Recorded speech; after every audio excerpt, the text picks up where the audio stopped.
Com anem? La Pau sigui amb vosaltres i comencem el capítol 8, aquest sobre l'herència, que ja l'he comentat una mica en el vídeo 3, si no recordo malament, però bueno, l'ampliem, ¿vale? Som-hi. Quan arriba l'islam i s'estén, el missatge més important és que la dona ja no és un objecte d'herència ni d'intercanvi. Diu ara 4:19, creients, no us és permès rebre les dones en herència com a objectes, ni es pot obligar-les a casar-se ni retenir-les per la força en contra de la seva voluntat. Per tant, queda claríssim doncs, la situació de llibertat en aquest sentit per a les dones que fins durant l'època islàmica doncs, eren objectes d'intercanvi i de transmissió hereditària.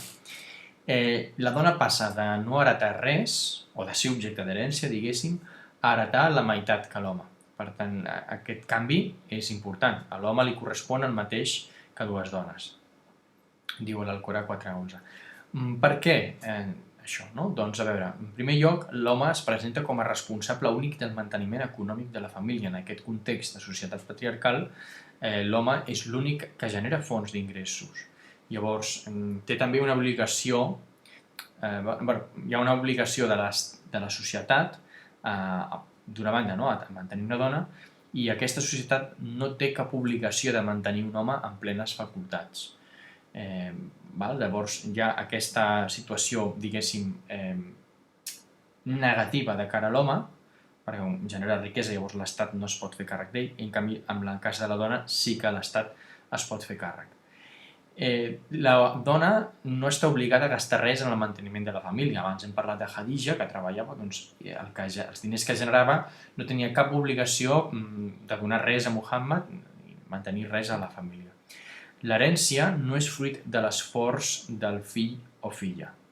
És una ajuda que es destina en funció del tipus de necessitat. Per tant, és una conseqüència. En aquest context, donar parts iguals seria injust per l'home, perquè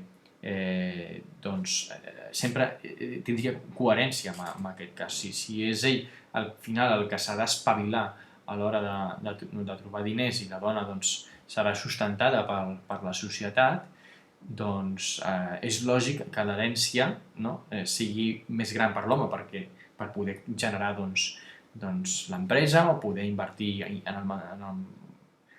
aquesta empresa o cuidar la família, etc. És la interpretació, diguéssim, dintre de l'islam tradicional. Llavors, com dèiem, en el segle VII, l'home treballa i la dona no treballa. La dona no té cap obligació de mantenir econòmicament la llar o la família. Per tant, es fa una reforma que és realista i és assumible per a la societat del moment. Perquè dir que la dona hereti igual que l'home en aquell context no hagués sigut viable, i aquest és un element que té molta saviesa, molta hikma, que diu el Karam Singadeh, no? I jo a vegades tradueixo com a esperit, però és millor dir-lo o hikma o dir saviesa, la saviesa que hi ha darrere d'això, que és que les coses no es poden imposar així d'una manera ràpida i sense tenir en compte quins són els costums. Els processos de canvi són graduals i quan es fan de manera sobtada sempre són tràgics. Per tant, els canvis han de fer a poc, de manera gradual, i això no vol dir esquivar la reforma. Llavors, ara com es veuria tot el tema aquest de l'herència? En el segle XXI, doncs la dona ha entrat en el mercat laboral. Això és així a Occident i una gran part del món, amb tot aquest tema de la globalització que hem comentat en algun moment.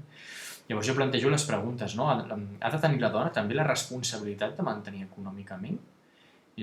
S'hauria de reinterpretar això en clau del context laboral que hi ha ara, que és que, com he explicat, ho torno a dir, que la societat empeny i obliga a un matrimoni a que la dona també treballi per poder, diguéssim, mantenir la família.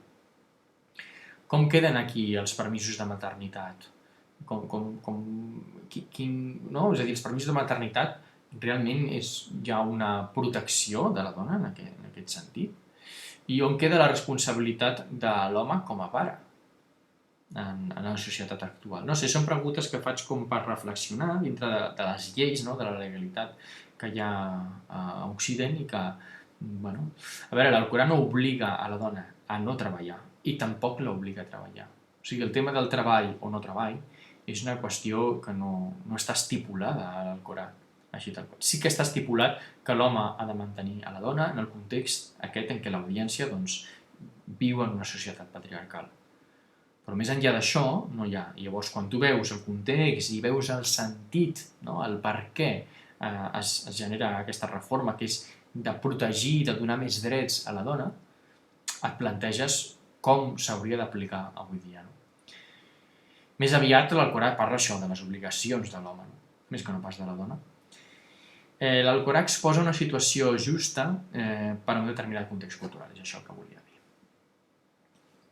I res més, aquest vídeo és així de simple, de senzill, i ja està. I un cop més us remeto al canal d'Adam Acadèmia, que és d'on trec la majoria de les informacions. Que vagi bé.